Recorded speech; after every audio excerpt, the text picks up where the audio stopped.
हमारा श्री गणेश रेसिडेंस परिवार।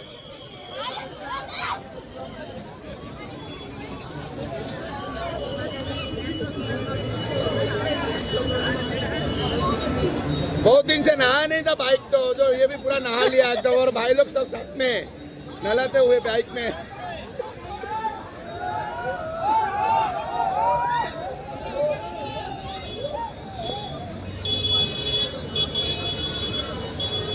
पूरा ट्रैफिक जाम है, 4 फुट पानी है। सबसे ऊंचा अमरोली का यही जगह है और यहाँ से ओवर ब्रिज लगता है।